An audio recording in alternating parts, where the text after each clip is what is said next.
Morning guys. Samahan nyo ulit kami mag-abang ngayon. Nagpasabay kami sa Pare Masa Club. Sa release ngayon sa San Quintin. Tara.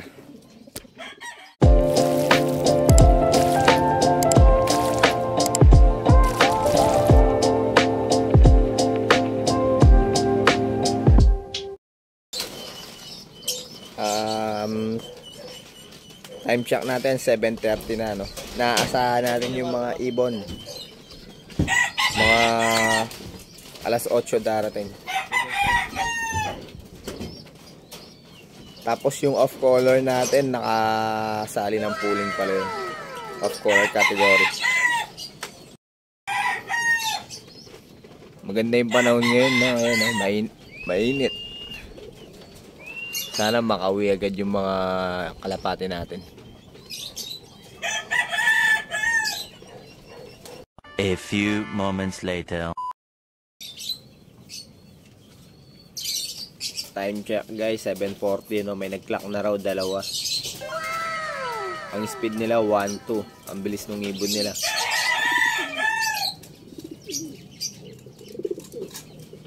Pagdating na rin yung ibon natin yan, mga 7:45. Inaasahan natin yung ibon natin, nandito na yung off color.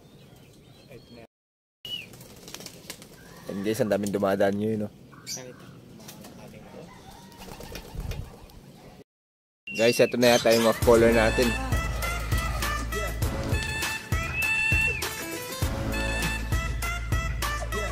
Ayan na siya guys.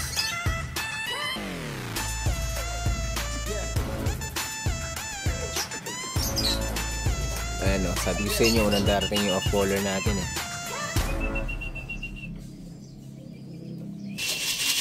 Ayan na siya.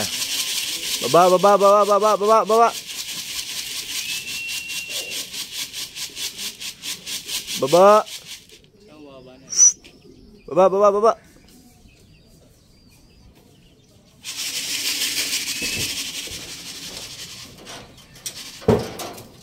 Ayan pinapapasok lang ng kapatid ko.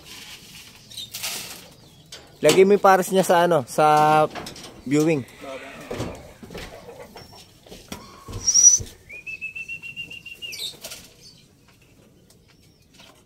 Baba.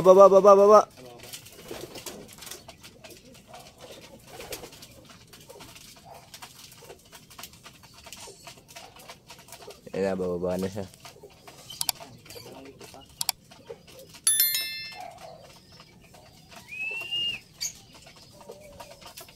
Yun. Pasok.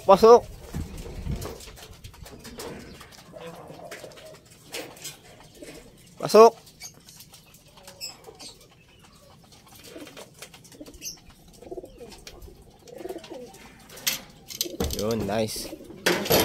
Yan. Kakalak ng kapatid ko yan. Sana manalo siya sa sa pooling. Nag-check tayo sa Yona, wala pang nagkakalak na off color.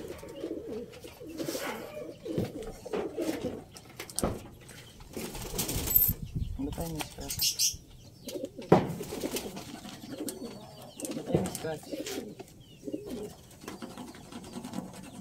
Ano tayo? Yung number na lang.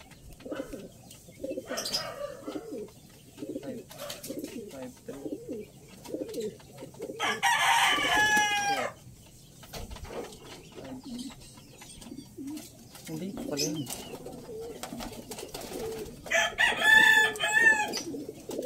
Iba naman pala yung ini-scratch mo.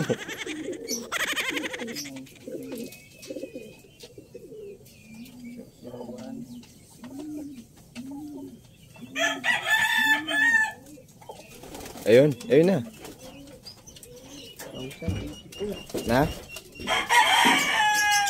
So guys, 1082 pa raw yung speed niya. Pakita natin siya.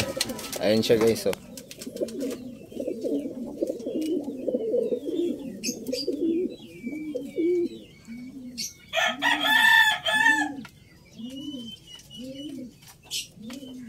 Bagay no, galing na sila dun eh. Danlo na tayo. Hindi kasi siya agad pumasok. Meanwhile. So, ayun guys, no. Talo daw tayo sa pulling sa off color, no. May mas nauna sa kalapati natin. Nasa 1,100 plus yung ano niya, speed. Yung nanalo. Update ko na lang kay mamaya guys kapag nandyan na yung blue bar natin. Papakain muna ako ng mga African lovebirds natin dito. Tara. Ito lumalabas yung sa atin. A few moments later. Ito guys. Ito na siya. Ayan. Darating lang niya. Pinasabay lang naman natin siya, no? Hindi naman natin sisinali ng pooling. 8:05 siya dumating.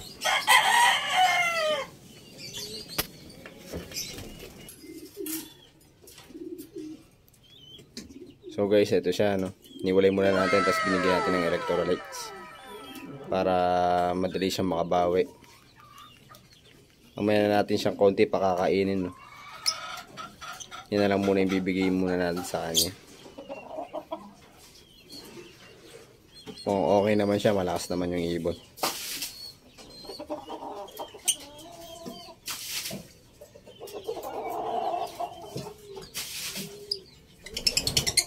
Kung napapansin nyo, yung kabilang mata niya medyo di pa rin okay, no? Medyo magapa din.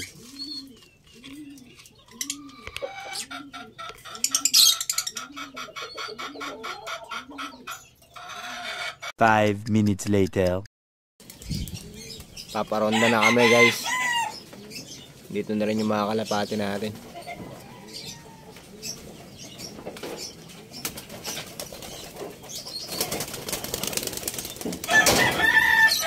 Ayun sila.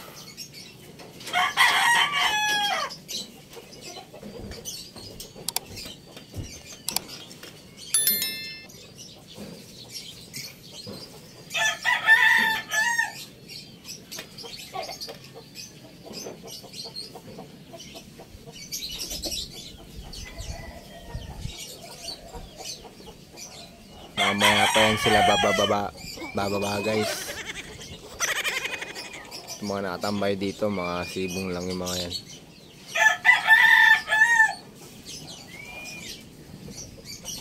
A few moments later. Ito guys, no, may dagit tayo ngayon, no. Ayan siya. Akala namin crested siya, no. Pero may tama pala yung leg niya. Hindi natin alam kung natirador to ng mga nagkaka-interest sa kanya, no? O malay natin kung hayop yung may gawa nito. Ayan siya. Bali, kanina pa namin tiyatabo ito eh. Nung nagpaparonda kami, binubugaw na namin siya para umalis na siya, pero balik talaga siya ng balik. Ayaw niya nang umalis. Kung sa inyo to guys, PM nyo ako dito sa Facebook page namin, no? Sabihin nyo na lang sa akin yung ring number niya. May sing-sing naman siya eh. Kawawa tong ibon, no? Kapag nagkakaroon ng dagit sa mga loft niyo, huwag nyo sanang ano, kagaya nito, titirado rin, no? Kasi kawawa yung ibon.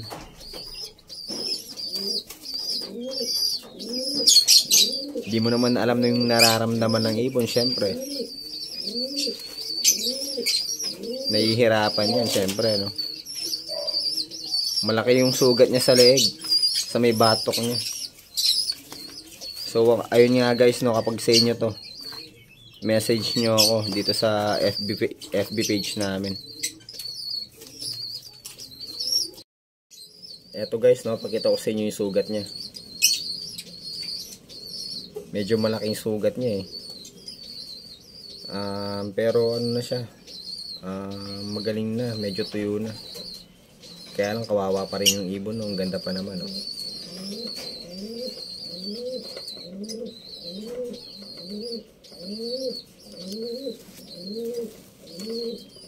Ayan guys, oh.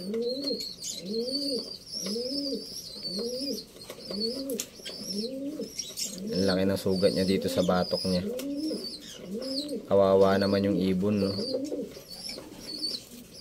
Kung magkakaroon man kayo ng dagit sa loft nyo, huwag nyong titira doon, no? Kung hanggat maaari, bugawin nyo na lang paalis. Kung nagdududa kayo na may sakit yung ibon. Ito mo, malakas naman siya eh. Malakas naman siya kumain. Yun nga lang, yung leeg niya. May sugat. Kawawa naman. So, kung sa inyo to guys, no? Ayan siya, oh. Ayan. Kung sa inyo to guys, message nyo ako sa FB page namin. Hindi naman tayo nang-aangkin ng mga dagit, no? Bali, ipopost din natin to sa mga FB group para makita ng may-ari yung kalapati na to at ma-message na tayo. Kawawa.